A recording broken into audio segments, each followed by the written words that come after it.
रहती हूँ, मतलब हूँ यूपी की। हाँ, तो आपको कैसा लगता है कि इसका प्रोटेस्ट का क्या कंक्लूजन निकलेगा? अभी तो कुछ कह नहीं सकते हैं कंक्लूजन, मतलब अच्छा। पर फिर भी जिस तरह की भीड़ है, आज 20वां दिन है, तो उस हिसाब से कंक्लूजन तो थोड़ा सा दिख रहा है कि सपोर्ट दिख रहा है। सपोर्ट दिख सकता है।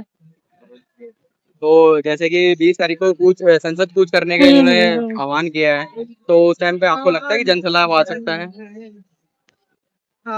जिस हिसाब से अभी देखा जा रहा है उस हिसाब से तो लग रहा है कि जरूर आएगा। अच्छा, तो फिर इनकी बातें मान सकते हैं संसद के अंदर? बिल्कुल मानी जाएगी, कैसे नहीं मानी जाएगी। हम बेचारे बच्चों पर रहम करें। तो जैसे ऑपोजिशन पार्टी का सपोर्ट मिल रहा है काफी अच्छा, तो लगता है कि इट्स वो नॉट अबाउट पार्टी, ये बहुत ये सपोर्ट में है वैसे वो हाँ, तो वो दोनों तरफ। सपोर्ट तो रहेंगे ही। ये बहुत जनरल सी बात है कि अपोजिशन सपोर्ट में रहेगा, but it's not about parties और समथिंग। सिर्फ ये एजुकेशन की बात है, बच्चों की बात है, भविष्य की बात है। जी। तो हमें पार्टी न्यूट्रल होके, रिलीजन न्यूट्रल होके ही ये प्रोटेस्ट करना चाहिए, क्योंकि जहाँ ये चीजें आती हैं वहाँ गेम बिगड़ जाता है। सही। ठीक, थैंक यू। मैम आप कहाँ से आए? दिल्ली यूनिवर्सिटी। अभी दिल्ली यूनिवर्सिटी से मैं रिटायर हो गई। ओके ओके, आप प्रोफेसर रहे। तो आपको क्या लगता है कि यहाँ पर कैसा माहौल है? मतलब ये जंतर मंतर जिंदा हो गया है, जी जी, अभी बहुत तक ये अच्छा लग रहा है। शांत पड़ा हुआ। वीरान पड़ा हुआ था। हाँ, तो आपको क्या लगता है कि सोनम सर के उसमें सपोर्ट में सब आ रहे हैं, नहीं आ रहे हैं? हालांकि मैं इंडेफिनिट हंगर स्ट्राइक की सपोर्ट में नहीं थी, क्योंकि मैं परेशान थी कि कहाँ तक आगे ले जाएंगे। अभी कहती हूँ, हमने कल भी अपील की थी कि आप वो दीजिए, दूसरे फॉर्म्स को कर जाते हैं, लेकिन इसकी वजह से बहुत ज्यादा पूरा मामला इलेक्ट्रीफाई हो गया है और देश भर का जो फोकस है इस पे आ गया है इसकी वजह से।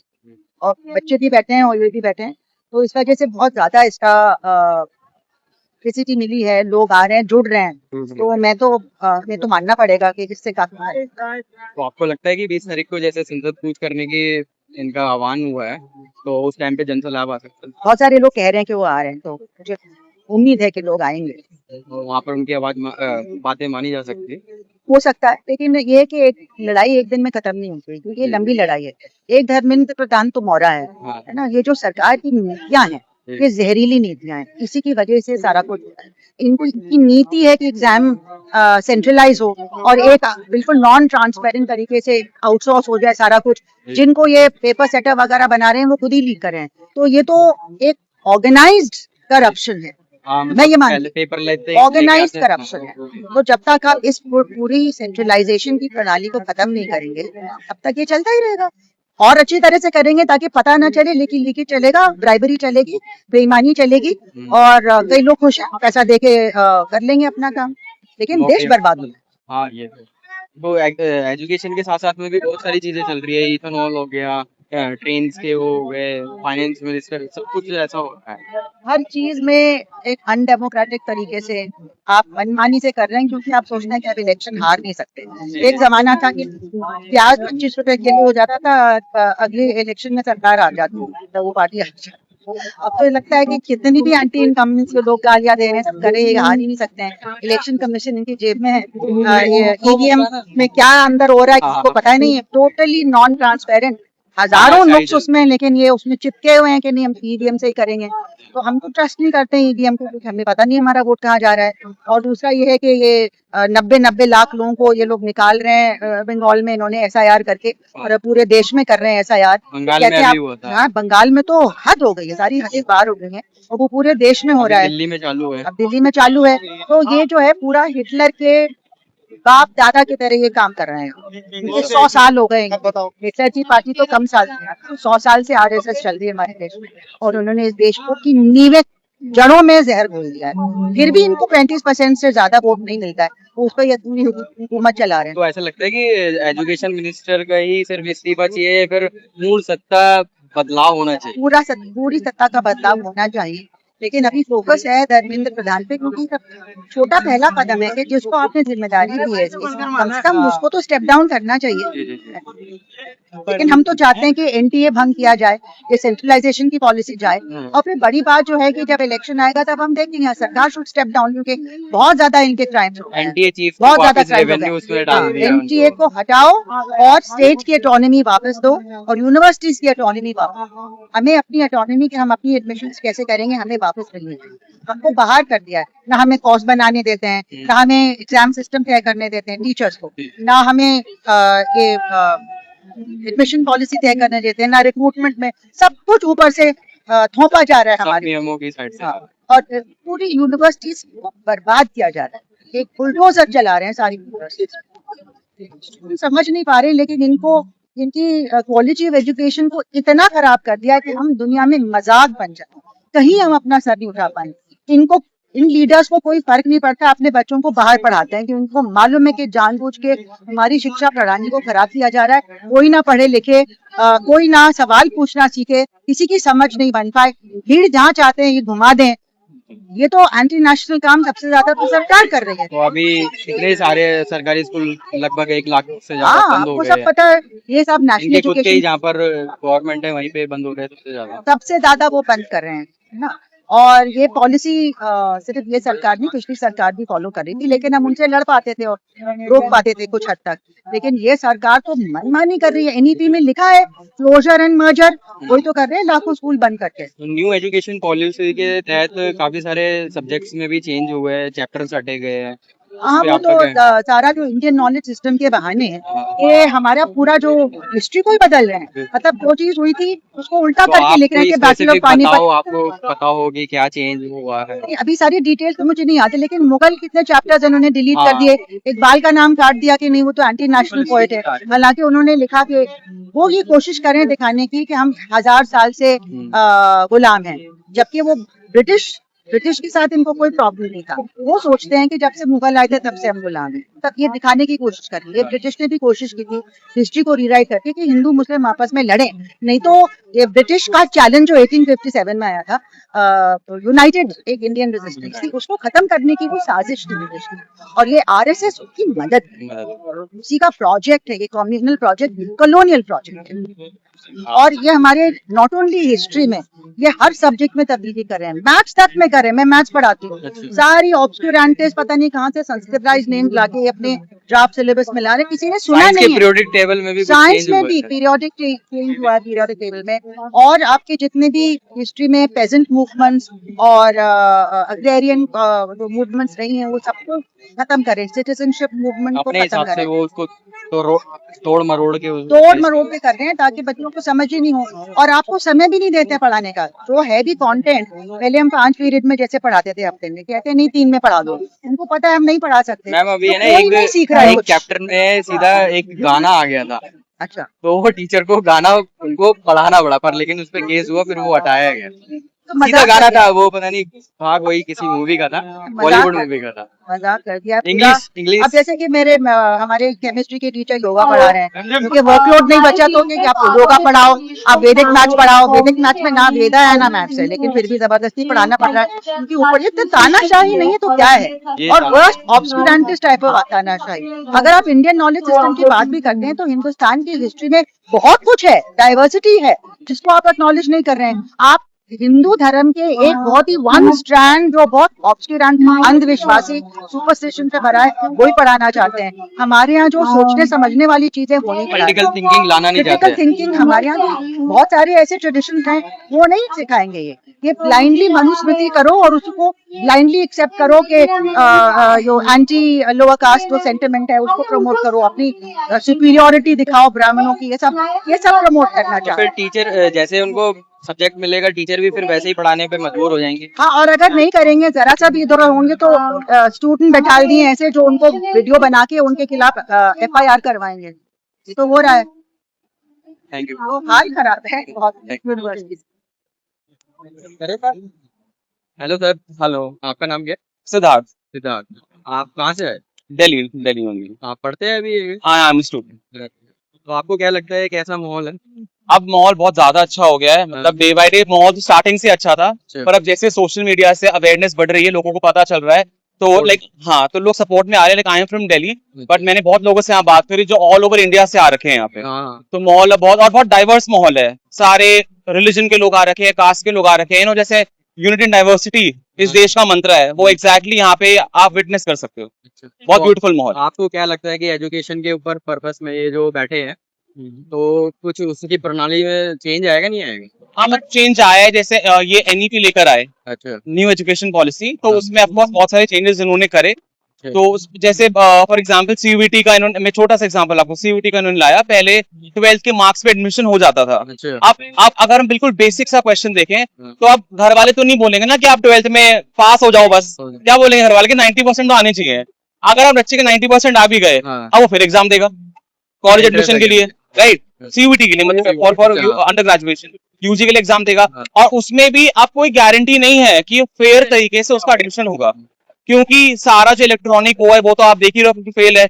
एनटीए बिल्कुल वर्स्ट एक मैकेनिज्म जो है, वो बिल्कुल वर्स्ट मैकेनिज्म है। फिर तो ये उसके ऊपर बात होगी कि इलाइट क्लास तो इसको इजीली कर लेगा सीयूटी का पेपर, जो प्रिविलेज है, और अदर तो नहीं फिर कर बहुत पाएंगे। बहुत अच्छा आपने पॉइंट रखा। एलीट क्लास का ये है, एलीट क्लास में भी मैं आपको बताऊं, वो सीयूईटी बहुत उनमें से बच्चे देंगे भी क्यों, वो तो एमिटी में जाएंगे, गलगोटिया में जाएंगे, सही बात है, फिर वहाँ रोबोट का वो होता है। फिर भी मिडिल क्लास जो प्रिविलेज है वो तो दे देंगे। हाँ जी, जो अपर वो कर भी लेंगे। एब्सोल्युटली, जो अपर मिडिल क्लास है हाँ। वो तो कर देंगे, क्योंकि वो उनका लैपटॉप, कंप्यूटर, जो जी। मतलब इलेक्ट्रॉनिक नॉलेज, डिजिटल नॉलेज होती है, हाँ। वो उनका अच्छा है। लेकिन जैसे लाइक वी स्टडी, हाँ। डिजिटल डिवाइड है देश में, ऐसी बहुत सारे एरियाज है देश में, कॉन्स्टिट्यूएंसीज हैं, लोगों के पास पढ़ाई भी करने को नहीं है, तो वहां पे लैपटॉप या इलेक्ट्रॉनिक मीडिया तो कैसी वहां पे होगी, तो वो कैसे उनको पता भी नहीं होगा एग्जाम कैसे कंडक्ट होगा। हो भी जाएगा, अगर वो मुश्किल से बेचारे पढ़ लिख के पहुंच भी गए वहां पे, तो एक ना जैसे एग्जाम फियर होता है, कोई बड़ा सा एग्जाम देने जाओ तो एक नॉर्मल एग्जाम फियर होता है उनको, हाँ वो क्या बोलते हैं उससे, मतलब नॉर्मलाइज नहीं है कैसे कंप्यूटर चलाना है, कैसे काम करना है, ये चीज है।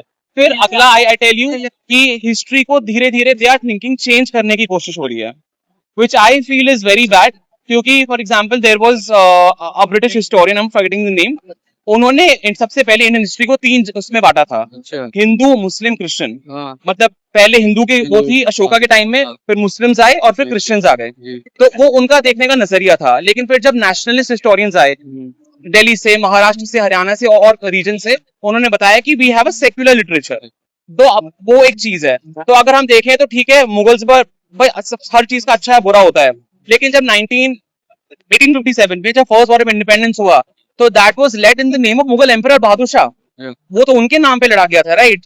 चाहे कोई भी लड़ रहे हो पूरे इंडिया में, तो हम अब कौन हमारे साथ है, कौन हमारे खिलाफ है, हम वो नहीं कह सकते। बहुत सारे ऐसे भी लाइक जैसे कुशन्स आए, पार्थियंस आए, ये लोग बाहर के थे, ग्रीक लोग थे, हाँ। लेकिन ये यहाँ पे ग्रीक लोग भी इंडिया में आके असिमिलेट हो गए, ये लोग यहीं के बन गए। तो अब हम ग्रीक्स को ये नहीं कह सकते जो हमारे हिस्ट्री में है कि वो लोग बाहर के देश के हैं, they are from this country only, वो हम इंडिजिनस हो गए, उन्होंने हमारे पे कोई गलत वो भी नहीं करा, एट्रोसिटी भी नहीं करी, हाँ। तो वो चीज है। तो ऐसे आई थिंक इंडिया को जो हिस्ट्री है हमारी, उसको कल्चरल प्लूरिज्म में देखना चाहिए, कल्चर डाइवर्सिटी में देखना चाहिए, अलग अलग करके नहीं देखना चाहिए। क्योंकि आपको भी क्या लग रहा है, अलग करके देखोगे तो हमारे जैसे अभी इनको वोट मिल रहा है एक पर्टिकुलर, इनको लगता है ऐसा, फिर तो विरोधाभास ज्यादा बढ़ जाएगा। बिल्कुल। अभी क्या आपको लग रहा है एजुकेशन में, पर आप क्या कर रहे हो, आप जो रूट्स देश के हैं, एजुकेशन में अगर आप ऐसे हिस्ट्री को ऑन द रिलीजन बांटोगे, तो छोटे बच्चों के दिमाग में बचपन से ही कैसी चीजें उपजेंगी, that would be very bad, वो इम्पैक्ट बहुत ज्यादा हो जाएगा। उनके सब्जेक्ट्स में स्पिरिचुअलिटी लेके आने चाहिए। हाँ एग्जैक्टली, मतलब सब्जेक्ट्स में अभी जैसे फॉर एग्जांपल योगा आप लेकर आओ या कुछ कर, तो वो समझ आता है, क्योंकि दैट इज सेक्युलर। पर आप कुछ ऐसी चेंजेस लेके आ रहे हो जो बिल्कुल जहाँ गाने ला रहे हो, आप गाने टेक्स्ट बुक्स में गाने लिख रहे हैं, ठीक है, टीचर्स गाने, फिर वहाँ पे एफआईआर होती है, टीचर को पढ़ाना भी पड़ रहा है, फिर पढ़ाना पड़ रहा है, टीचर के तो मजे हैं, मतलब गाने वाने बढ़ रहे हैं, ठीक है, बच्चों के ही मजे हैं, हाँ। और वो बच्चे आगे क्या पढ़ रहे हैं, that is the main issue, वो वाली चीज है। और मैं यहाँ पे आपको बताऊं, जैसे इस प्रोटेस्ट का अन्ना हजारे जी ने 13 डेज का प्रोटेस्ट किया था, 13 दिन का प्रोटेस्ट किया था, 13 एंड मैं उस समय बड़ा छोटा था, स्कूल में था, तो उस टाइम हम हर दिन पिक्चर देखते थे, नेशनल मीडिया कवर कर रही थी। 13th डे पर Manmohan Singh ji the prime minister, उन्होंने मान लिया कि हम लोकपाल बिल लेकर आएंगे, और उनको एटलीस्ट आश्वासन दे दिया। तो हम प्राइम मिनिस्टर मोदी जी से मैं यहाँ से अपील करना चाहूंगा, सिर्फ मैं नहीं, सब लोगों की तरफ से, कि आप, हमें ये नहीं कह रहा कि हम ये भी नहीं कह रहे कि एक दिन में ड्रास्टिक चेंज आ जाएगा, पर आप एटलीस्ट, आप खुद नहीं आओ, आप बड़े बिजी हो, you have to go Australia, New Zealand, हाँ मेलोडी भी जाना है, मतलब बहुत बिजी, आई अंडरस्टैंड, बहुत प्रैक्टिकल कंसिडरेशन है, पर आप एटलीस्ट अपना एक प्रतिनिधि, इतना बड़ा आपका प्रतिनिधि मंडल है, आप 15% भी क्रॉस करना चाहते हो वैसे तो कॉन्स्टिट्यूशन अलाउ नहीं करेगा, वरना कैबिनेट उससे बड़ा हो जाता।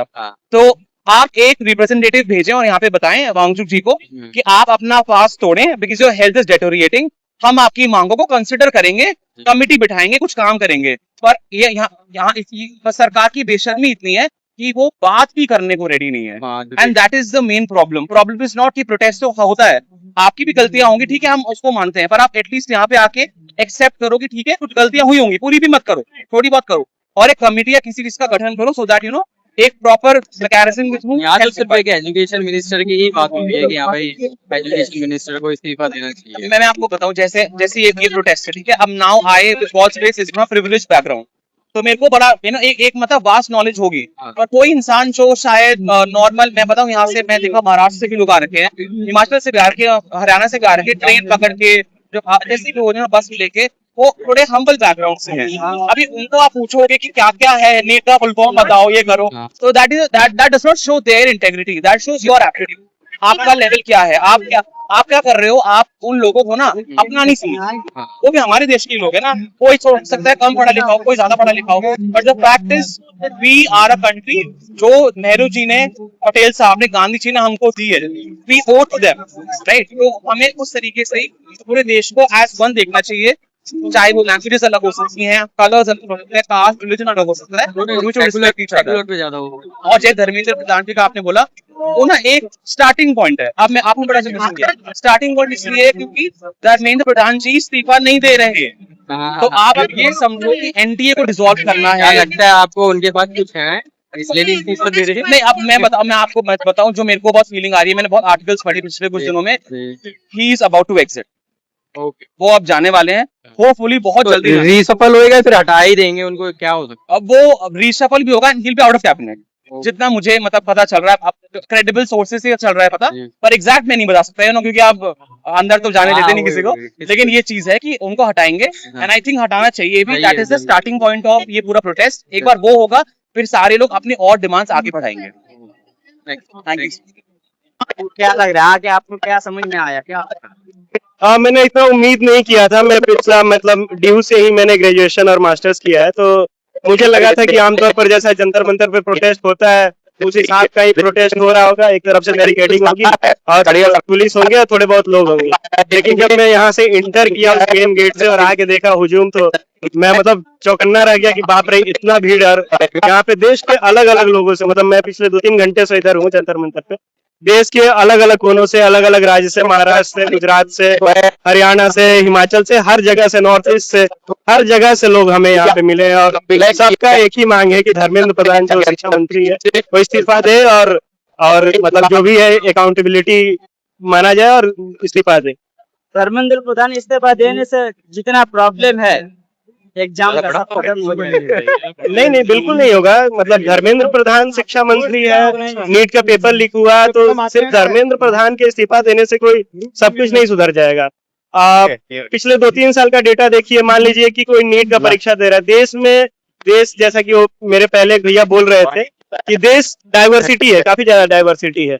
मतलब कल्चर का डाइवर्सिटी है, कास्ट अलग है, कम्युनिटी अलग है, स्टेट अलग है। इसके साथ साथ अमीरी गरीबी का भी डाइवर्सिटी है। यहाँ पे अमीर लोग हैं, गरीब लोग हैं, तो इस डाइवर्सिटी के अनुसार हमारे सपनों का भी डाइवर्सिटी है, जो हमारे ख्वाब है उनका भी डाइवर्सिटी है। किसी के लिए डॉक्टर बनना है, किसी को होमगार्ड बनना है, किसी को कांस्टेबल बनना है। सब अपने अपने इकोनॉमिक स्थिति के हिसाब से एक सपना देखते हैं।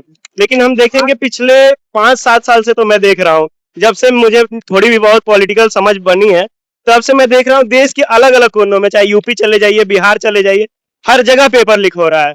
तो सिर्फ धर्मेंद्र प्रधान के इस्तीफा दे देने से कुछ होगा नहीं, लेकिन एक चीज होगी कि जो लोग जिन्हें हमने सत्ता में बैठाया है, जिन लोगों को हमने सत्ता में बैठाया है, वो अकाउंटेबिलिटी लेंगे। वो अपने एक्शन जो उनके अंदर जो भी डिपार्टमेंट है, वो समझेंगे कि जनता ने अगर हमें वहां बैठाया है तो जनता हमसे सवाल भी कर सकता है और हमको वक्त आने पर सत्ता से हटा भी सकता है।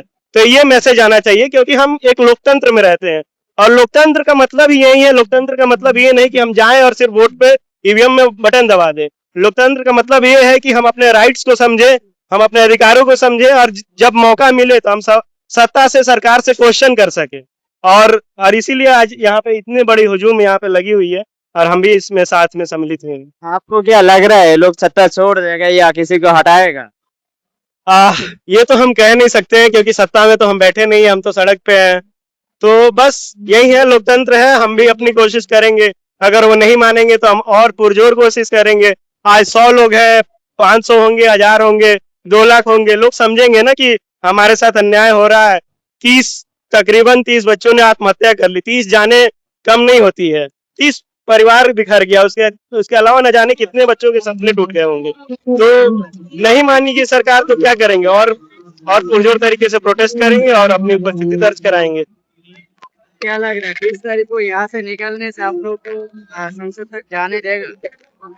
देखिए, अभी तक सरकार का जो रवैया रहा है, दिल्ली पुलिस को जितना मैं जानता हूँ, दिल्ली पुलिस कोई भी प्रोटेस्ट हो, पिछले 4-5 सालों में देश में इतने इश्यूज हुए हैं, कभी कोई भी प्रोटेस्ट हो तो दिल्ली पुलिस कहीं आपको प्रोटेस्ट करने नहीं जाने देती है। ये जो जंतर मंतर का ये जो बैरिकेडिंग है, धीरे धीरे साल दर साल श्रिंक होते जा रहा है। पहले तो आप समझिए कि राइट टू एक्सप्रेशन जो आर्टिकल 19 के तहत हमें मिला हुआ है, राइट टू प्रोटेस्ट, उसका दायरा हर साल दर साल सिमटते जा रहा है। तो मुझे पता नहीं कि हम जा पाएंगे या नहीं जा पाएंगे। उसको लेकर अगर दिल्ली पुलिस हमें जाने दे तो बहुत अच्छा है, अगर नहीं जाने देती है तो मतलब कोशिश किया जाएगा जाने का। अगर नहीं जाने देती है तो क्या ही कर सकते हैं। और क्या करने का प्लान है? सोचिए आप लोगों को जाने नहीं देगा, यही पे रोक लेगा, तो क्या प्लानिंग किया आप लोग? प्लान बी या कुछ है ऐसा कुछ जो आप लोग दूसरा? देखिए, मैं तो सीजेपी के प्लानिंग कमेटी का जो कमेटी होगी, मैनेजमेंट का हिस्सा तो नहीं हूँ। और जैसा हमें सोशल मीडिया के थ्रू पता चला कि ये एक पीसफुल प्रोटेस्ट होगा, तो अगर पीसफुल प्रोटेस्ट को भी दिल्ली पुलिस होने नहीं देती है, अगर हमें रोक देती है, तो हम क्या कर सकते हैं? वहीं जहाँ पे आज जैसे काफी सांसद लोग भी आए थे यहाँ पे, अलग अलग पार्टियों से, अपोजिशन पार्टी से, तो अगर रोक देती है तो जहाँ रोकेगी वहीं बैठ जाएंगे, और क्या करेंगे? हमारे पास और कोई बैठने तो नहीं देगा ना, जहाँ तक आपको बैठने नहीं देगा, तो और तो एक्शन लेगा, कुछ भी लेगा तो एक्शन लेगा। तो क्या करेंगे? शरीर है, पिटा जाएंगे। अगर दिल्ली पुलिस मारना चाहती है तो मार दे, और क्या कर सकते हैं? अगर सरकार बात नहीं सुनेगी, हम तो दिल्ली पुलिस तो ये जो तिरपाल देख रहा है, एक उसने नहीं दे रहा था, इसमें कुछ है क्या? एक उसने नहीं दे रहा था, आप लोगों को इतना आदमी संसद तक कैसे जाने? आप लोग कैसे सोच रहे हैं आप लोग जाने देगा? देखिए, हम लोग इस देश के लोकतंत्र को मानने वाले, इस देश के संविधान के मानने वाले लोग हैं। अगर दिल्ली पुलिस बर्बरता करती है, अगर हम पे डंडे उठाती है, हमको मारती है, तो हम ज्यादा से ज्यादा क्या कर सकते हैं? बोलेंगे कि हम दोनों हाथ खड़े कर देंगे कि आप आइए और मार लीजिए, और क्या कर सकते हैं? हम तो बंदूक उठाएंगे नहीं कि हम भी बंदूक उठाकर उनको मारना शुरू कर दें। हम तो इस देश के संविधान को मानते हैं। हम अपने संविधान को मानेंगे और अपने राइट्स के साथ आगे बढ़ेंगे। अब वो आगे है कि सरकार, जो सत्ता में बैठे लोग हैं, वो हमारे साथ क्या करते हैं। सरकार तो चाहता है सोनाम वांगचुक जो है, आज 19 दिन हो गया है, वो हड़ताल पे है, कुछ हो जाए, सरकार पास एक स्टेटस दे देगा, पास आपका जो प्रोटेस्ट है ये भी खत्म हो जाएगा।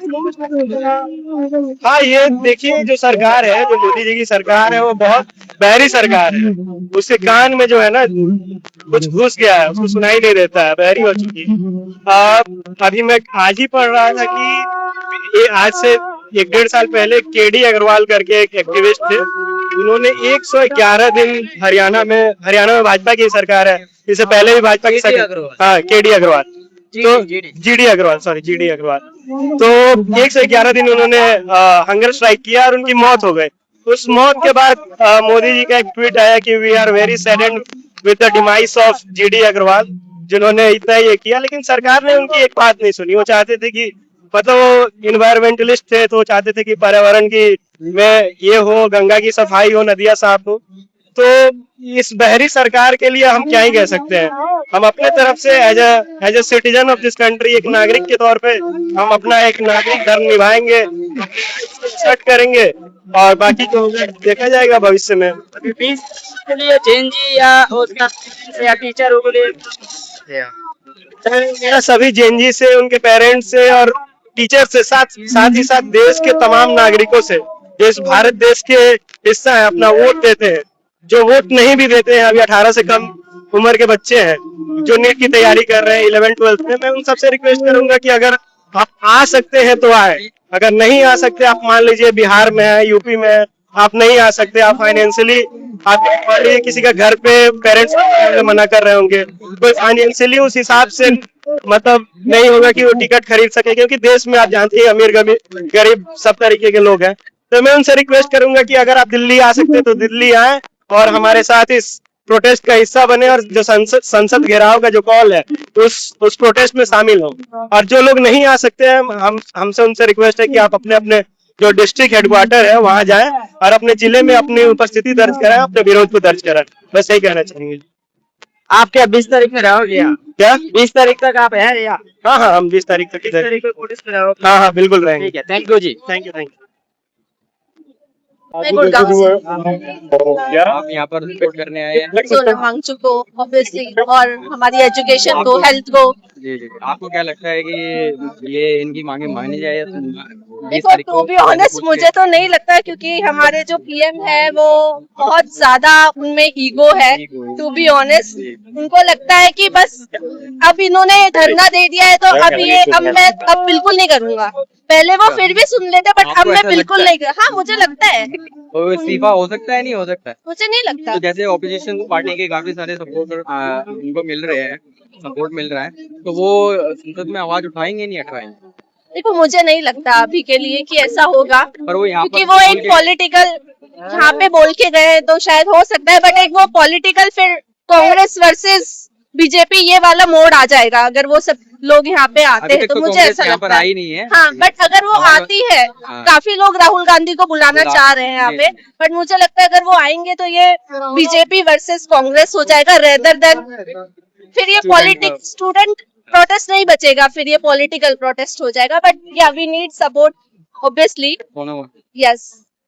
आपको क्या लगता है हंगर स्ट्राइक कब तक चल सकता है और इसका सोल्यूशन निकलेगा नहीं निकलेगा?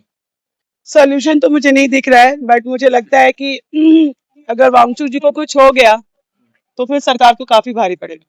तो मैं तो यही मानूंगी कि अगर समय रहते उनको बुद्धि आ जाए तो अच्छा है, क्योंकि ब्रिटिश समाज में भी, जब ब्रिटिश राज में भी भगत सिंह थे तो भी उन्हें उनके हंगर स्ट्राइक पे उन्होंने भी उनकी बात सुनी थी। तो ये तो हमारा देश है, यहाँ तो इनकी बात सुनी जानी चाहिए। मानना नहीं मानना जी, बोलिए। मानना नहीं मानना तो बहुत सेकेंडरी बात है, बट ऐसा नहीं हो सकता कि अपने देश में एक स्कॉलर जो टाइम्स मैगजीन में जिसको अवार्ड किया है, जिसके काम को, जिसको पूरा जो ग्लोबल आइकन है, आज एक ग्लोबल आइकन 18 दिन से बैठा हुआ है और सरकार को सुध नहीं लग रही है। तो मुझे लग रहा है समवेयर, मुझे लग रहा है कि ये आप सरकार को लग सकता है कि ये उनके अगेंस्ट है, बट हम लोग at the end of the day ये गवर्नमेंट भी हमारी है, देश भी हमारा है। तो ये अगर ये यहाँ बैठी तो देश की छवि खराब हो रही है। तो गवर्नमेंट को ये समझना चाहिए कि ग्लोबल आइकन की बात नहीं सुनेंगे तो मेरी और आपकी तो कोई औकात और कोई बिसात नहीं है। तो ये 20 तारीख को जो संसद कूच कर रहे हैं तो वो करने देंगे, उस टाइम बात मान लेंगे या नहीं मानेगी सरकार? मुझे तो नहीं लगता। मैं जितना पिछले 10-12 साल से सरकार को देख रही हूँ, इनका एक सिंपल सा रूल है, माई वे और हाईवे। तो मुझे तो लगता है, इनफैक्ट मैं सिर्फ एक ही बात चाहती हूँ सोनम वांगचुक जी से, he is Gandhi of our era. तो आप संघर्ष कर रहे हैं, हम मानते हैं, बट अभी फिलहाल के लिए आप इस संघर्ष को विराम देते हुए हमें भी मौका दीजिए। आपका काम था कॉन्साइंस जगाना, मुझे ऐसा लगता है इन्होंने कॉन्साइंस जगा दिया। ये मुझे लगता है कॉन्साइंस, लेकिन अगर इनको कुछ हो गया ना तो ये डायरेक्शन लेस हो जाएगा। तो मुझे लगता है आपने एक पॉइंट, हमें जरूरत है, इनको हमारी जरूरत नहीं है ना। उनका अपना उन्होंने बहुत जीवन में अचीव कर लिया, उनको he doesn't need us. If he need us, तो मैंने बहुत रील्स भी बनाए, अगर वांगचुक जी से बात तो ऑफ कोर्स नहीं हो सकती, but I just want to tell him कि sir we want you and will continue this, पर आप ये छोड़ दो। Thank you. Sir, first of all, I want to start this. Inqilab Zindabad. So I'm from Delhi. मैं दिल्ली से आया हूँ. Unfortunately, मैं बहुत late हूँ, but I'm very happy to come here. देर आए सवेर आए। Yes, of course. And actually आना भी बहुत जरूरी है. जी। Every Indian को. Because ये आज की लड़ाई नहीं है. It's fighting for future. You know. इन्होंने इतना सब कुछ कर दिया, but ये कोई responsibility नहीं ले रहे हैं. You know, अकाउंट नहीं, इसमें इतनी सारी चीजें हैं, but you know, फ्यूचर के साथ आप खेल रहे हो, so this is really not good. They should accountability ले इसकी, और धर्मेंद्र प्रधान इस्तीफा दो. I think you know they are corrupt. Yeah, They are corrupt. all governments are corrupt. It's time to change this because you know our country is really great. हमें इसको और महान बनाना तो है। कैसे लगता है कि ये 20 तारीख को जो कूच करने के लिए बोला है संसद पे, तो I कुछ think- इसका सोल्यूशन निकल सकता है? यस निकल सकता है अगर लोग आए यहाँ पर और भीड़ जाए नहीं, तो। वैसे तो 2-3 दिन से काफी दिख रहा है सपोर्ट। Yes, at times हाँ. because can you see this man? Yes. He is our real hero. Yes. There's many hero, but he is real hero. He do Correct. so many things for this country, Yeah. but his government ने उन्होंने क्या दिया? Anti-national. This is really not good. He is our real hero. He's hunger for last 16 days. जो भी आवाज उठाता है उसको एंटी नेशनल होता है। Exactly. So I wish you best. Dharmendra Pradhan इस्तीफा दो। तो दीवारी के बीच में आपको रोक लेगी। सरकार से अब संबोधन नहीं है। हम्म। शुरुआती दिनों में, आज 27वां दिन है, हम्म। शुरुआती दिनों में संबोधन था सरकार से, तंत्र से कि समय रहते बर्खास्तगी दे दीजिए, उनकी जो किसी तरीके से काबिल नहीं है, नाकाम है। अब संबोधन केवल जनता से है कि देखिए, आपके सामने जो सिर्फ मंत्री जी फेल नहीं हो रहे हैं, आपके सामने सिर्फ मोदी जी फेल नहीं हो रहे हैं, सिर्फ बीजेपी सरकार नहीं फेल हो रही है, ये पूरा तंत्र फेल हो चुका है और ये तंत्र हमारा पूरा विश्वास खो चुका है। हाँ। तो यहाँ से 20 तारीख को हम जानते हैं कि अभी कितने लोग आ रहे हैं इस आंदोलन को 27 दिन से जो हम चला रहे हैं इस देश में। लास्ट वन इन लाइन जो सबसे परेशान है, इस देश का बहुसंख्यक जो छात्र और युवा है, उसका सबसे बड़ा हिस्सा, जेनजी का सबसे बड़ा हिस्सा गरीब जेनजी है। खुद को गरीब बोलना चाहे या ना चाहे, कूल नहीं लगता है, पर हकीकत यही है। हकीकत यही है कि हम KYS ने यहाँ पर 13वीं निकाली थी मरी हुई शिक्षा व्यवस्था की, कि किस तरीके से इस देश में बहुसंख्यक छात्रों और युवाओं की शिक्षा से 13वीं होती रहती है। तो परीक्षा से लेकर शिक्षा तक की जो पूरी पाइपलाइन जगह जगह से फटी है इस देश में, कि एक तरफ परीक्षा लीक होती है, दूसरी तरफ बहुसंख्यक छात्रों युवाओं के अधिकार क्षेत्र से उनकी शिक्षा ही लीक हो जा रही है। यहाँ पर ये बात समझने की जरूरत है कि पिछले 10 साल में 1 लाख से ऊपर स्कूल बंद हो चुके हैं, हायर एजुकेशन इंस्टीट्यूट, यूनिवर्सिटीज को बर्बाद किया जा रहा है। तो ऐसे माहौल में सबसे जो वंचित हैं, जो बहुसंख्यक हैं, उन्हें समान अधिकार मिल सके, उसका संघर्ष लंबा है। उस संघर्ष में ये जो आंदोलन 20 तारीख से चल रहा है, ये एक महत्वपूर्ण कड़ी है। पर आज जनता ये बात जान चुकी है, जो हमें सुन रही है, कि धर्मेंद्र प्रधान की बर्खास्तगी एक महत्वपूर्ण जीत होगी इस आंदोलन के लिए। पर साथ साथ जो व्यापक लड़ाई इस देश का छात्र और युवा जगह जगह लड़ रहा है, जहां पर भले ही कोई हंगर स्ट्राइक पर ना बैठा हो, भले ही वहां पर कोई मीडिया अटेंशन ना मिल रहा हो, पर देश के उस गांव में भी जो बच्चा बैठा है आंगनबाड़ी के बाहर, ये मांग करते हुए कि हमारे 200 किलोमीटर की परिधि में आज भी एक सरकारी स्कूल नहीं है, और जहां पर था सरकारी स्कूल, नई शिक्षा नीति के हवाले से उसको बंद कर दिया गया, उसको बेहतर दुरुस्त करने के बजाय उस हर बच्चे से उसकी आवाज को यहाँ पर रखते हुए हम कहना चाहते हैं कि जन आंदोलन को अब आपके भागीदारी की दरकार है। आपकी भागीदारी सिर्फ संसद मार्ग तक नहीं, आपकी भागीदारी उस आंदोलन में जो ये सुनिश्चित करे कि मंत्री जी का बच्चा और आपका बच्चा सेम शिक्षा व्यवस्था वाले सरकारी स्कूल से लेकर कॉलेज तक जाए। आप जो हमें सुन पा रहे हैं, हमने ये जनमत भी कराया है 2 दिन, ये पीपल्स रेफरेंडम कराया हमने कल और आज, ऑनलाइन भी हुआ है, यहाँ जंतर मंतर पर भी हुआ है। कई हजार लोगों ने यहाँ पर बैलेट फॉर्म ये भरे हैं, और ऑनलाइन करीब 91 हजार लोगों ने पार्टिसिपेट किया है। अधिकांश धर्मेंद्र प्रधान जो है शिक्षा मंत्री बने रहना चाहिए। देखिए, लोगों के क्या जवाब है? लगभग 100% लोगों ने कहा है कि नहीं बने रहना चाहिए। जो बहुत छोटा सा हिस्सा है जिसने यस किया है, बहुत विश्वास है कि वो हिस्सा है जिसने क्वेश्चन ये पढ़ लिया है कि धर्मेंद्र प्रधान को हटाना चाहिए। ये कंफ्यूजन हुआ होगा। हाँ, बस ये सीधी बात ये है कि यहाँ पर तो अब तो जो तंत्र के समर्थन में भी थे ना, जिन्होंने, आप जानते होंगे कि महज नहीं जानते होंगे, पिछले आम चुनाव में महज 36% लोगों ने भाजपा को वोट दिया था। ये वो देश है जहाँ बहुसंख्यक वोट देता है बदलाव के लिए, फिर भी बदलाव नहीं होता। ये हमारी व्यवस्था की त्रासदी है, ये हमारे समाज की त्रासदी है। तो जिसने वोट दिया है वो भी त्रस्त है, वो भी आज कह रहा है कि प्रधान को हटाओ, ऐसा सिस्टम हटाओ, क्योंकि उनके बच्चे नीट में नेट में धांधलियों से परेशान है। राम मंदिर का चोरी हुआ, सरकार के ऊपर कोई फर्क नहीं पड़ा, कोई जवाबदेही नहीं बनी उनकी।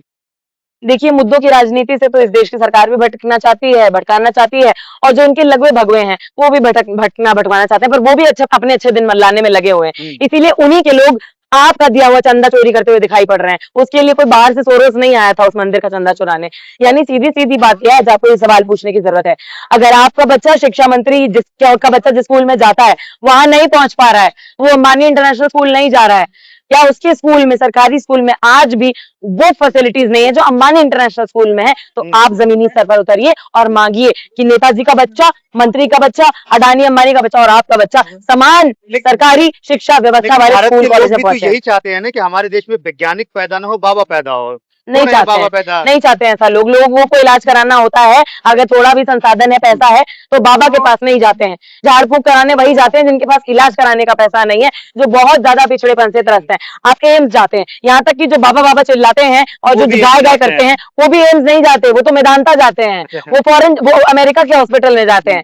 तो सीधी सीधी बात ये है कि मंदिर मस्जिद जो आपके हाथ में तलवार और त्रिशूल थमा रहे हैं, वो आपके बच्चों के हाथ से कलम और किताब छीनने वाले लोग हैं। ये वही लोग हैं जो आपकी बदहाली पर अपने अच्छे दिन की रोटियां सेकते चले आ रहे हैं, और आप ये चीजें बर्दाश्त कर रहे हैं। आपको एक बात बतानी बहुत जरूरी है आज, कि शोषण करता उतना ही जिम्मेदार है जितना शोषण सहने वाले जिम्मेदार हैं। आप अपने बच्चों के लिए न्याय चाहते हैं तो सिर्फ पेपर लीक मुक्त भारत नहीं, समान शिक्षा वाले भारत के लिए आपको खुद जमीनी स्तर पर उतरना पड़ेगा। किसी मसीहा का इंतजार मत करिए कि कोई एक नेता बैठेगा, भूखा रहेगा और उसकी जीत से जो है आपके बच्चे को हक मिल जाएगा।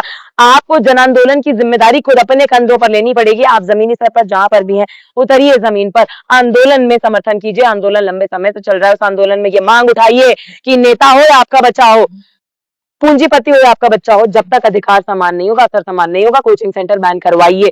चाइना करवा चुका है, क्योंकि कोचिंग सेंटर उसी समाज को चाहिए जहां पर सरकारी शिक्षण को जानबूझकर बर्बाद किया जाए, ताकि उनकी इंडस्ट्री फैल सके, अरबों खरबों का उनका बिजनेस बन सके।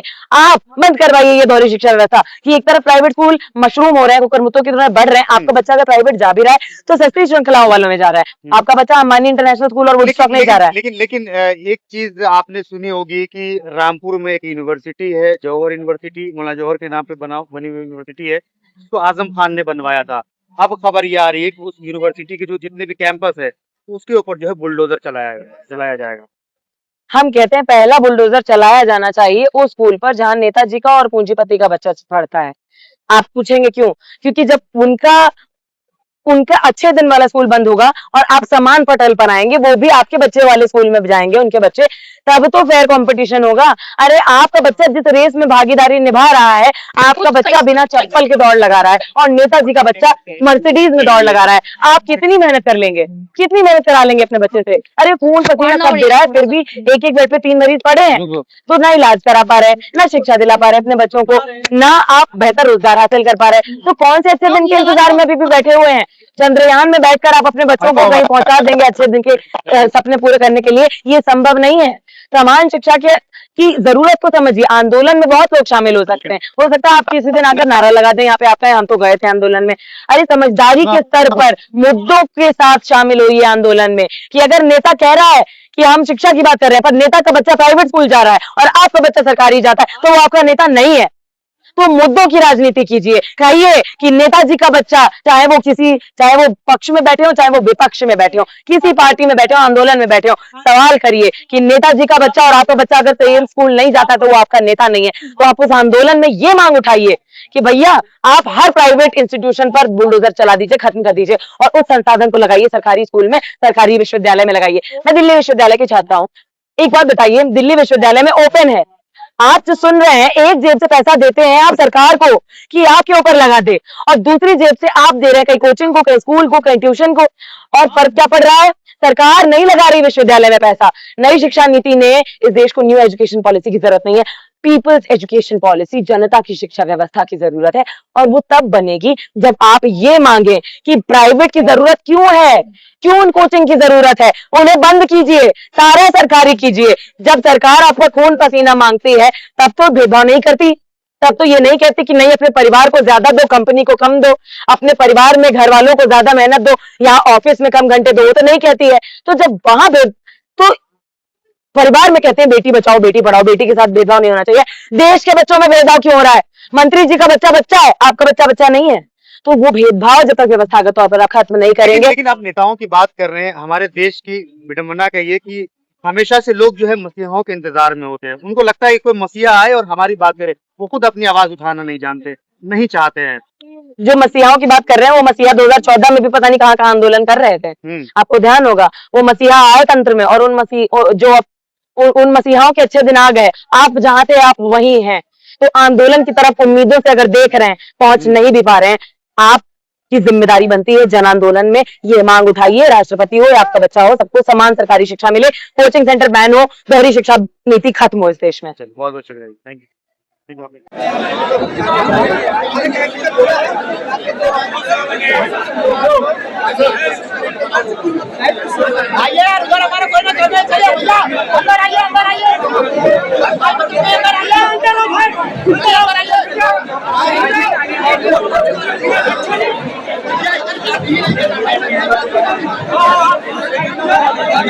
देखो भाई लोग गोरक्षक वाले यहाँ पे आए हैं, झगड़ा कर रहा है यहाँ पे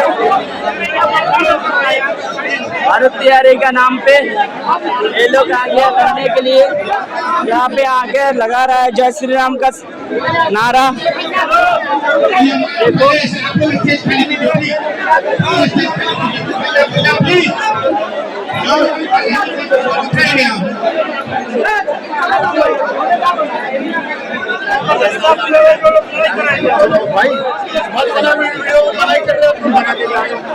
वीडियो नहीं बनाएंगे, बनाते रहे तो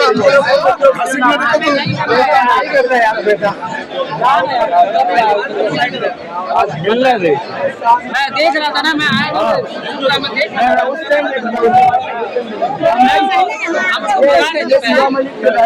यही पे था पहले लोग मैं वहाँ भी बोल के आया, वहाँ बोल रहा थी, यहाँ बोल रहा भविष्य की लड़ाई लड़ रहे हैं, आने वाले कल की लड़ाई लड़ रहे हैं। बहुत बहुत शुक्रिया, बहुत बहुत धन्यवाद।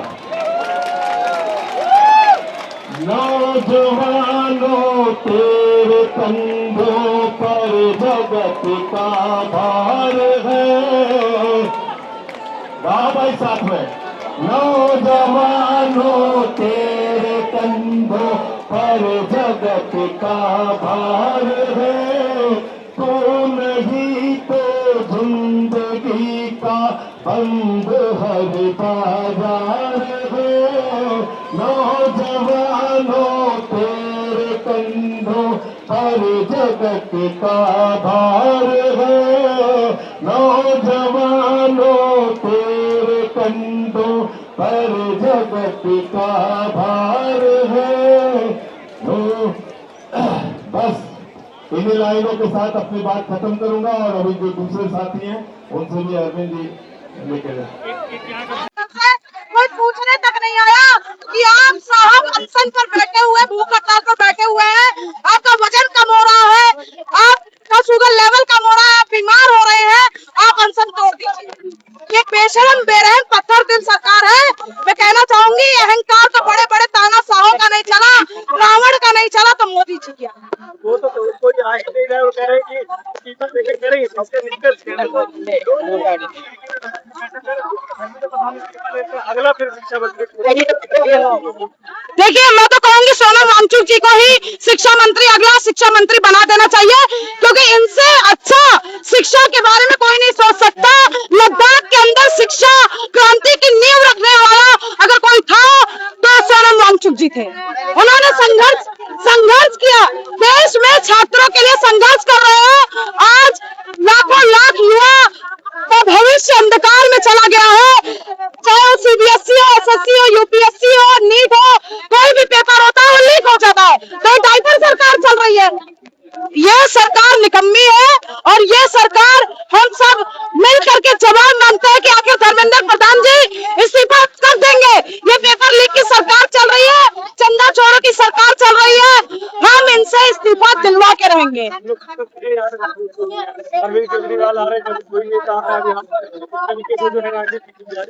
समर्थन के लिए हर नेता आ रहा है, चाहे समाजवादी पार्टी का है, चाहे चंद्रशेखर रावत जी हो, चाहे राकेश टिकैत जी हो, वो किसान संघ के नेता है। वो तक आकर के आज सोनम वांगचुक जी का समर्थन कर रहे हैं। हर युवा आज सोनम वांगचुक जी के साथ है। हम लोग मिल करके लड़ाई को लड़ रहे हैं और जब तक जो छात्र जिन्होंने फांसी लगा ली, जिन्होंने अपनी जान दे दी, उनको इंसाफ नहीं मिलता है, लगातार हमारा संघर्ष सोनम वांगचुक जी के साथ जारी रहेगा और हम लगातार सोनम वांगचुक जी के साथ है। चाहे वो सड़क पर लड़ाई लड़ना हो, संसद का घेराव करना हो, जहाँ पे भी आह्वान करेंगे सोनम वांगचुक जी हम उनके साथ।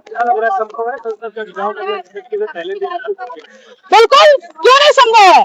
मैं वही कह रही हूँ कि अहंकार और जो संसद, जो सत्ता का जो उनको अहंकार हो गया है, वो बड़े बड़े तानाशाहों का नहीं चला। मोदी जी हम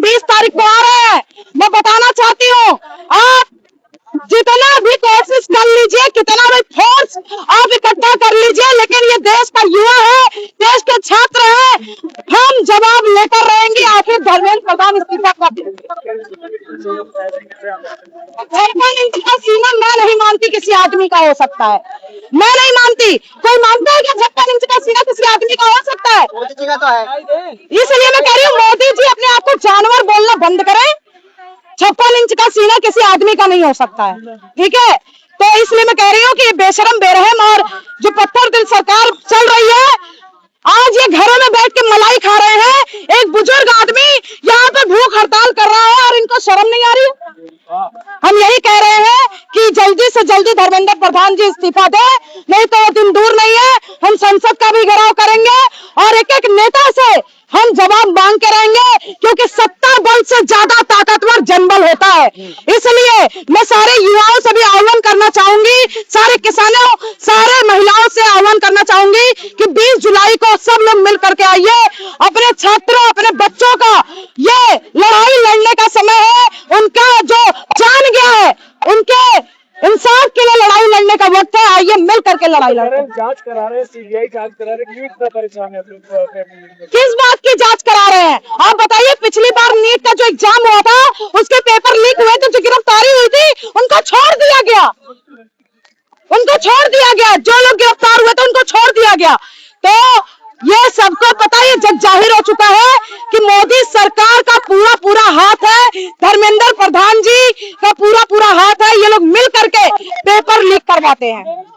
क्या लग रहा है, कुछ निष्कर्ष निकलेगा इसका? देखिए सर, निष्कर्ष जब निकलेगा जब भारत के आधी जो जनता है ना, आधी जनता वो रोड पे आए, सड़कों पे आए और अपने हित के लिए नहीं, देश हित के लिए बात करें।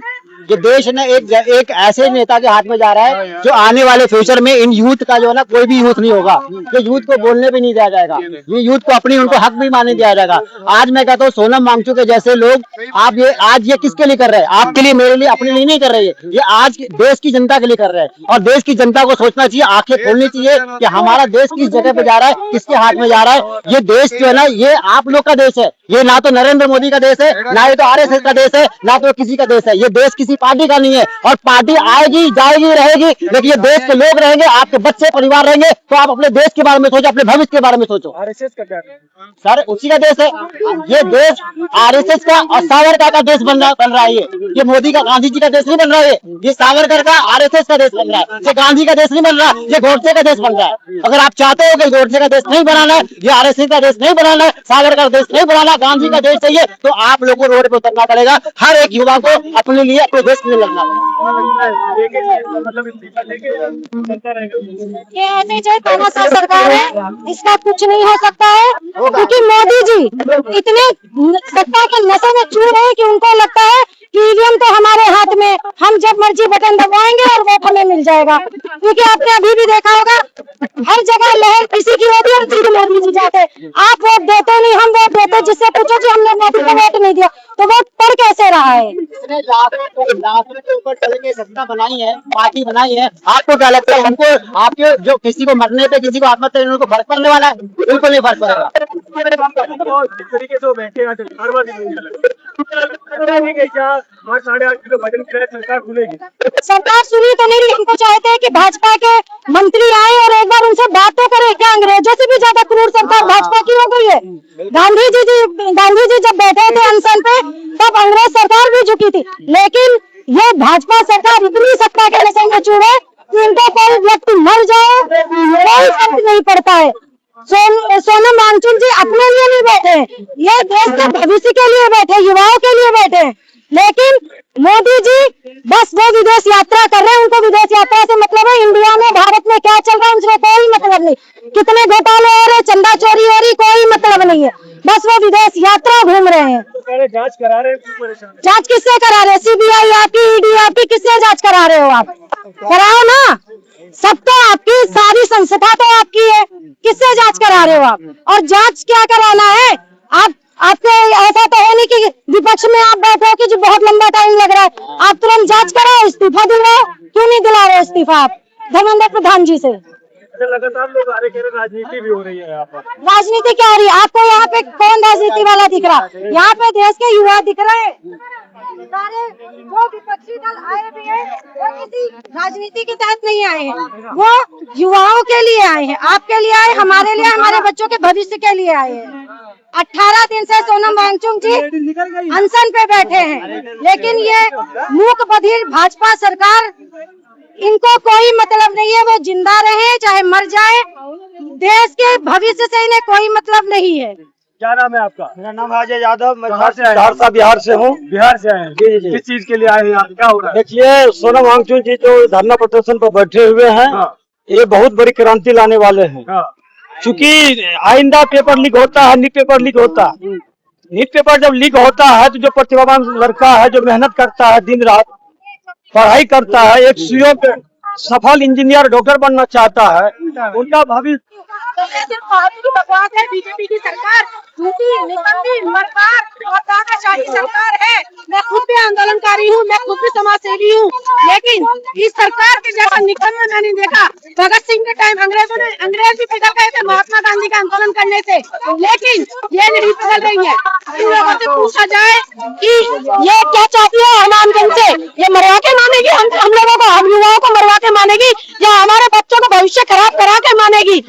जब प्राइम मिनिस्टर नरेंद्र मोदी जब पेपर होता है तो मन की बात कहते हैं, शिक्षा पे नीतियां देते, क्या उन्हें अभी ये चीज नहीं दिख रहा है कि अभी नीट का पेपर लीक हुआ, 30 बच्चों ने सुसाइड किया, क्यों वो उस पे एक बार भी बोल रहे हैं? वो कैसे बोलेंगे? वो अनपढ़ आदमी जितने कहता है मैंने चाय बेची, हमने तो कर देखा नहीं, हम तो पैदा ही नहीं हुए होंगे, उसका बच्चा ही नहीं है, उसका परिवार ही है। वो कहता है कि मेरी लुगाई के पास वार्ड नगर के अंदर यशोदा बहन के पास पैसा पार्टी है, मैं खुद उस वार्ड नगर में भी जाकर आई इसके गाँव में, और मैं उसके अंदर भी जाकर ही इसकी लुगाई रहती है, वहाँ पे कुछ नहीं है। मैडम मोदी जी चाहते हैं कि युवाओं की आवाज दबा दी जाए, लेकिन ऐसा नहीं होने वाला। आज आप भीड़ देखिए, हर एक युवा सोनम वांगचुक जी के साथ है, हम सब उन्हीं के समर्थन में आए हैं। और मैं ये जानना चाहती हूँ कि ये भाजपा सरकार है किसकी? ना ये गरीबों की है, ना ये मजलूमों की है, ना ये छात्रों की है, ना ये युवाओं की है। तो क्या ये अडानी और अंबानी की सरकार है? भ्रष्ट सरकार है ये। और मैं ये सरकार से जानना चाहती हूँ कि आप लोग आ क्यों नहीं रहे? भाजपा सरकार के एक भी मंत्री, प्रधानमंत्री, गृह मंत्री आ क्यों नहीं रहे? आप डर किस बात से रहे? यहाँ पर सारे टेररिस्ट खड़े पड़े हैं, ये इनको पाकिस्तान से फंडिंग मिल रही है। ये आपको ये टेररिस्ट दिख रही है? जो युवा आए हैं, ये जो बेचारे युवा 26 दिन से अनशन पे बैठे हुए, इतनी गर्मी में हम लोगों का, आप लोगों का 1 घंटे खड़ा होना मुश्किल है, ये 26 दिन से बेचारे अनशन पे बैठे हैं। लेकिन ये मूक बधिर सरकार ये चाहती है कि इनका अनशन किसी तरह तुड़वाया जाए, लेकिन ये ऐसा नहीं होने देंगे। हम सब संसद का घेराव करना होगा तो संसद का घेराव भी करेंगे, और हम धर्मेंद्र प्रधान जी का इस्तीफा मांग रहे हैं, और तब तक मांगेंगे जब तक उन्हें उनके पद से हटाया नहीं जाएगा। तो आपको क्या लगता है कि वो इस्तीफा देंगे? क्योंकि सोनम वांगचुक सर को 19 डे कांग्रेस में, उनकी तबियत धीरे धीरे बहुत ज्यादा खराब होती जा रही है, लेकिन धर्मेंद्र प्रधान इस्तीफा नहीं दे रहे। बीजेपी की सरकार बिल्कुल बहुत ज्यादा खामोश है, कुछ बोल ही नहीं रही है। इसको तो नीचता की हद कहेंगे, अंग्रेजों से भी क्रूर सरकार है। जब महात्मा गांधी जी अनशन पर बैठे थे तो भी अंग्रेजों को झुकना पड़ा, लेकिन ये भाजपा सरकार सत्ता के नशे में चूर है। ये तो सोच रही है कि जी हम तो जीत लिए, ईवीएम हमारे हाथ में, जब हम चाहेंगे हम जीत लेंगे।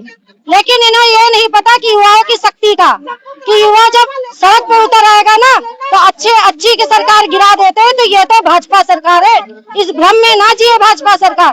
जिस दिन युवा एकजुट होके सड़क पे आएगा ना, उस दिन सरकार की सांसें फूल जाएंगी।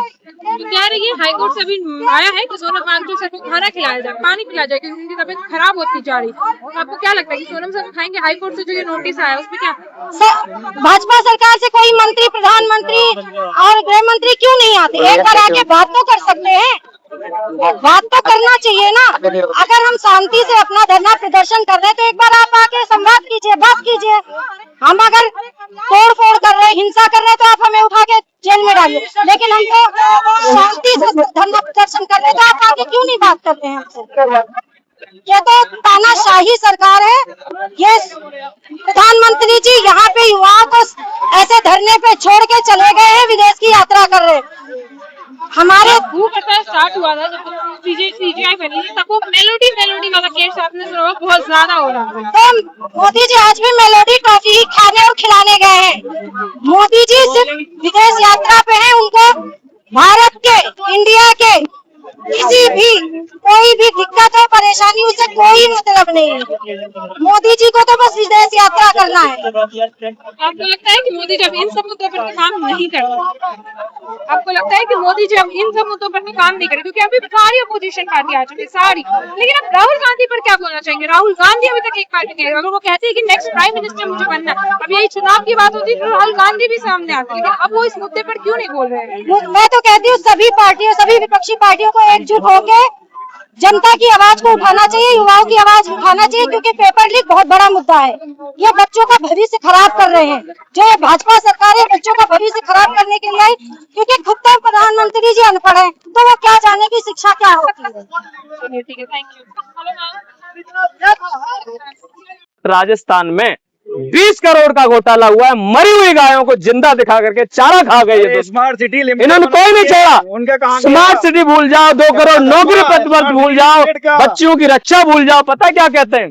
80 करोड़ लोगों को हम राशन दे रहे हैं, 80 करोड़ लोगों को राशन दे रहे हैं। यही तो विकास है, तो यह विकास है।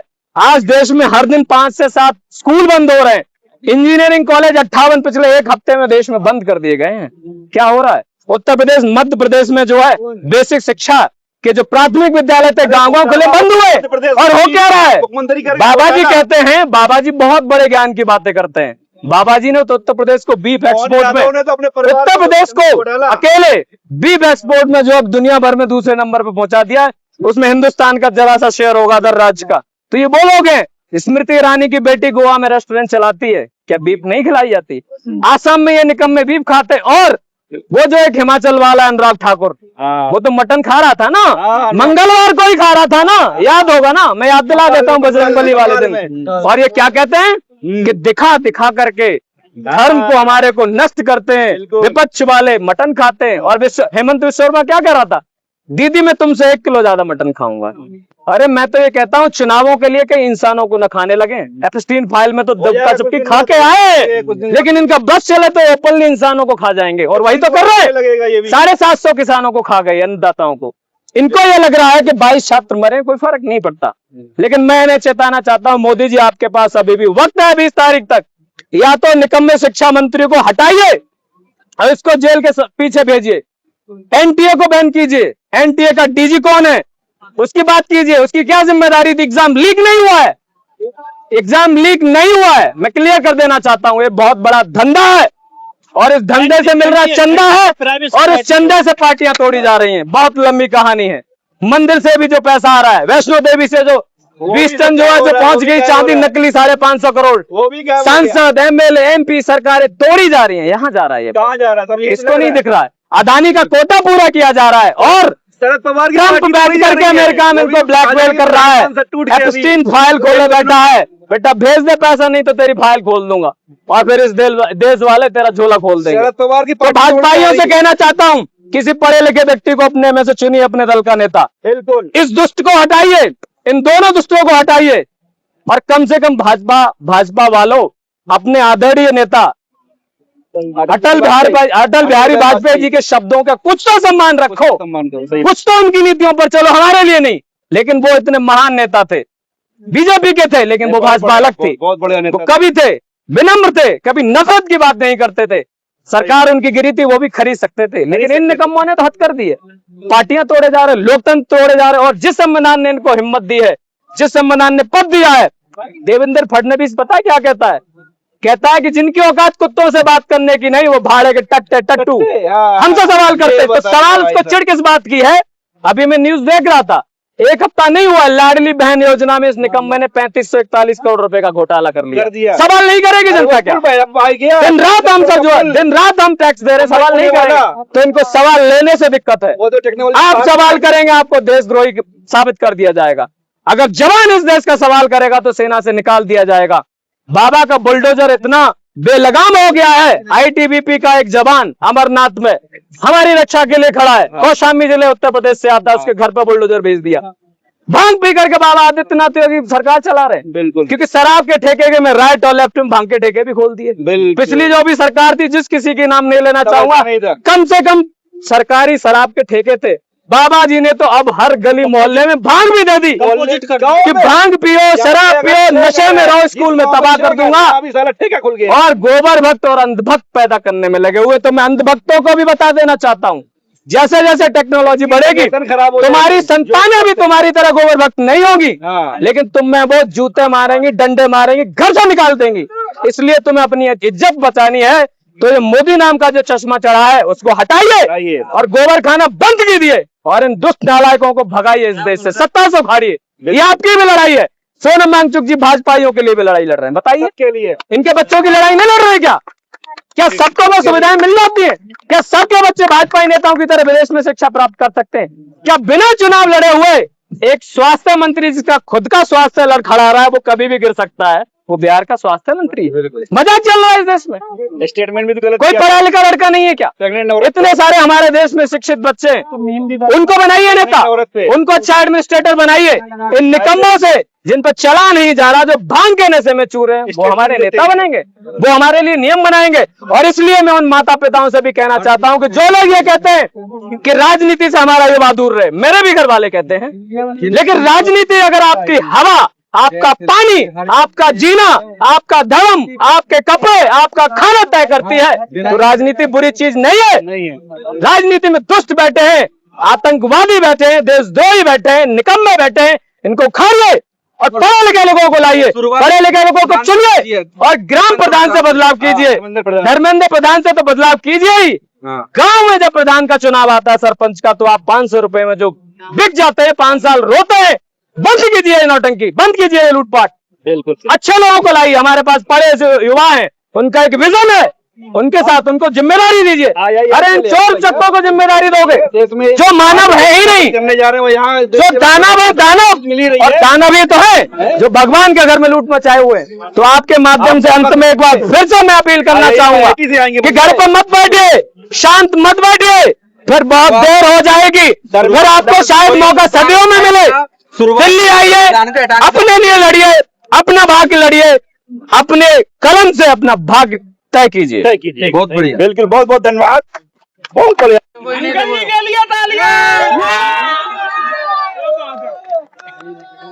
मैं तो तेरे को चूतिया बोल रहा हूँ, बीजेपी का नाम बदनाम कर रहा है। हाँ हाँ, और दारू पी के मैं भी बीजेपी का अंदर था, अब नहीं हूँ, मैं दारू पी जाता हूँ क्या? तो मैं दारू पी कर रहा हूँ, तो दारू पिए अभी तेरे को लगा दारू में भी अंकल गौमूत्र पता लग रहा है। मोदी पगलू सुनो, 54 आदमी रेपिस्ट है बीजेपी गवर्नमेंट है। 3 साल तो सुनो, 3 साल की बच्ची सुनो। हाँ तो अरे मेरे को मालूम, तेरे को मैं सुना, अभी बताऊं कहाँ से आया हूँ, दिखाऊं, अभी फोटो भी लेके गया तो क्या। सुन, वहां तू घुस भी नहीं पाएगा, तेरे को मालूम भी नहीं। पर मैं नहीं जानता, मैं अंधभक्त रही नहीं हूँ और झोला उठा के चलूंगा। मैं अपने कहाँ के हूँ, अभी जहाँ खड़ा हूँ वहाँ का हूँ।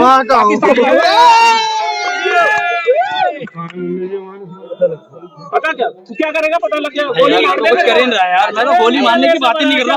आप ही कह रहे हो गोली मारने की बात कर रहा हूँ यार। तो दारू पी के क्यों आया यहाँ पर? दारू पी रहा हूँ मैं अंदर। हाँ दारू पी रहा है यार, कर रहे हो यार।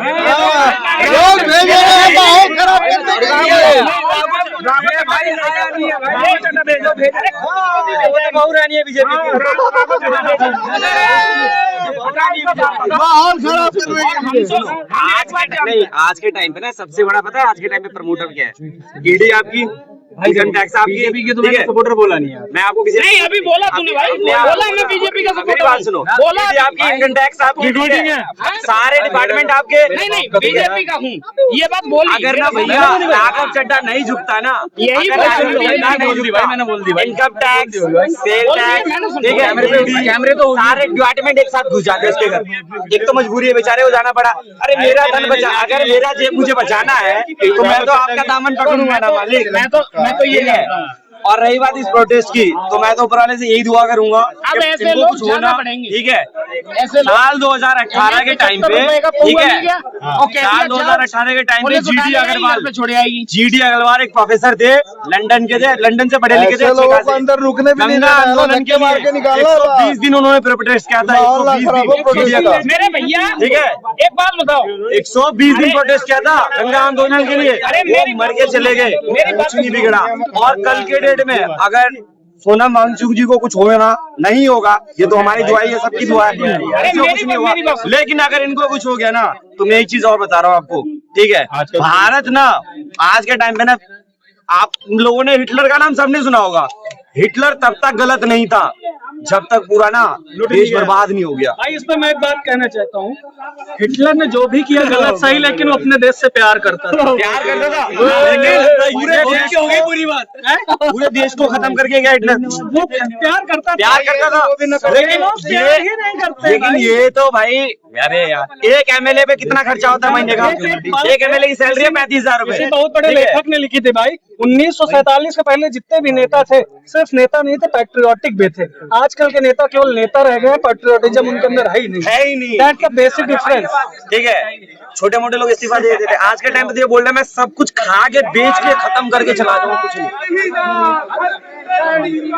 प्रधानमंत्री को ये कहना चाहते हैं कि अगर सोनम वांगचुक हो गया तो आने वाले टाइम जो होगा प्रकाश जयप्रकाश नारायण का खात्मा और पूरा देश जयप्रकाश नारायण के समर्थन में खड़ा होगा। आज जयप्रकाश नारायण के आंदोलन के बाद हमारा वही छात्र आंदोलन आज खड़ा हुआ है।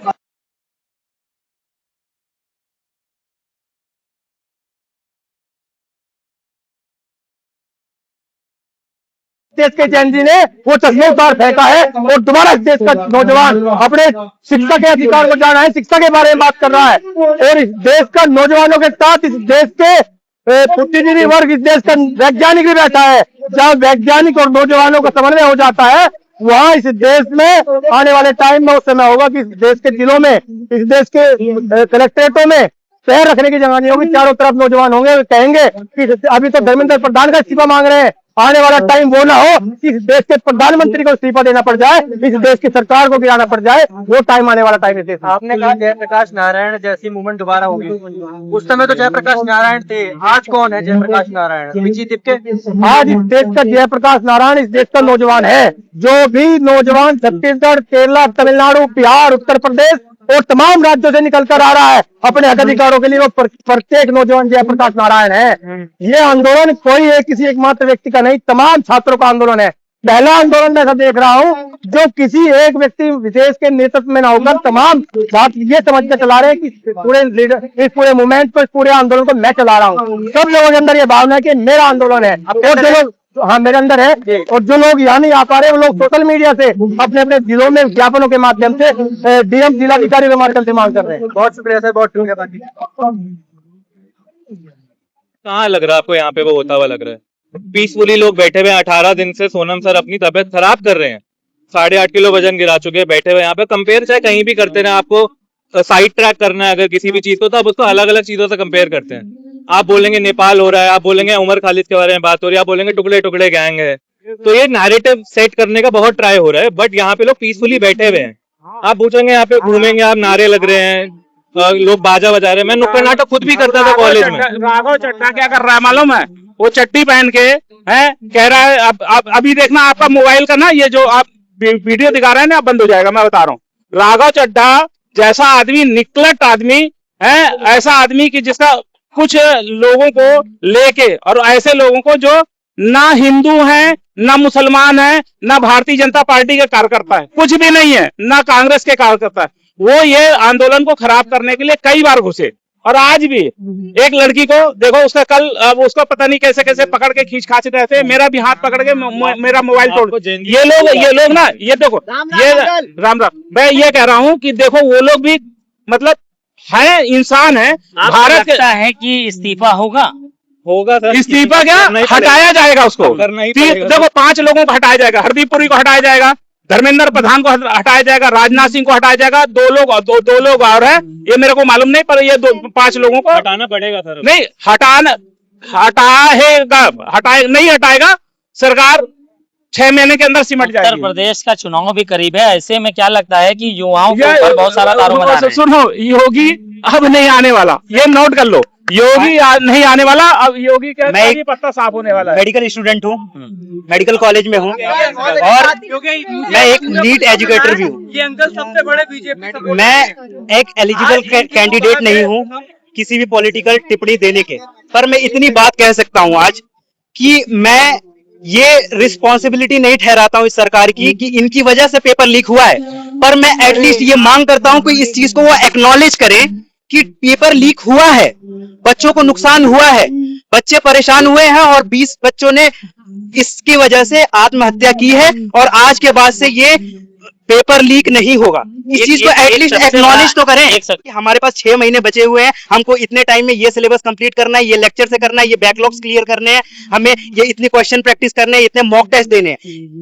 आपको अगर आपने अपना 100% देके अपनी पूरी जान झोंक के आपने दिन में 18 घंटे पढ़ के हमने ऐसे ही जाके नीट का एग्जाम दिया, आपने बहुत अच्छा किया और आपको 10 दिन बाद बताया जाता है कि आपका जो भी आपने एग्जाम दिया वो नल एंड वॉइड है, आपका उसकी मान्यता नहीं रखी गई है। क्या आप में उतनी अंदर हिम्मत होगी कि जो आपने 2 साल से जितनी मेहनत की थी दोबारा आप उसी हिम्मत के साथ खड़े हों और दोबारा उसी हिम्मत के साथ तैयारी करें और दोबारा उसी जंग में जाए जिसमें 20 लाख बच्चे लड़ रहे हैं?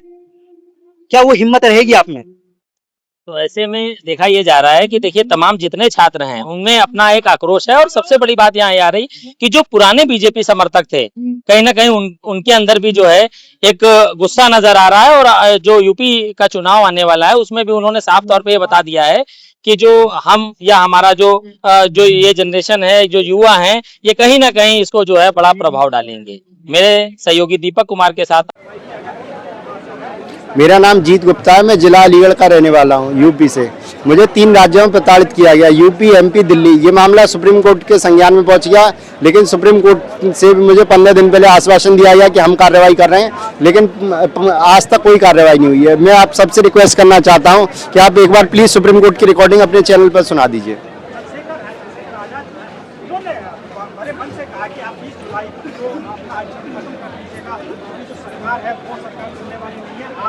ये देखिए नंबर दिख रहा है, ये देखिए supreme court CCTV control room का नंबर है, 3 मिस कॉल आई है, क्लियर दिख रहा है।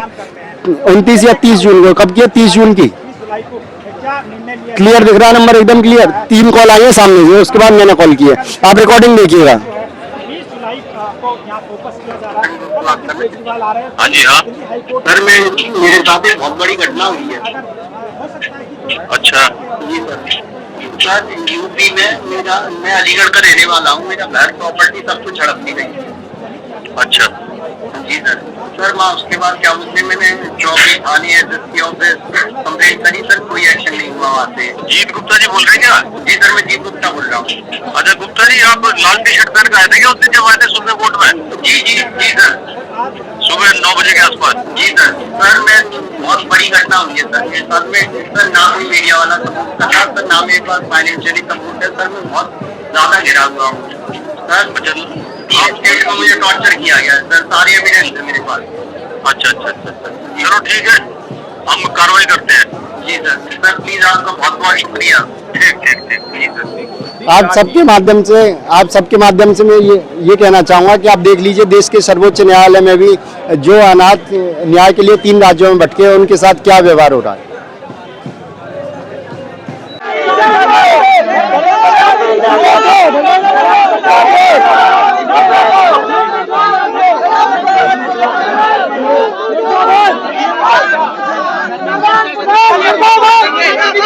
भ्रष्टाचारी मुर्दाबाद,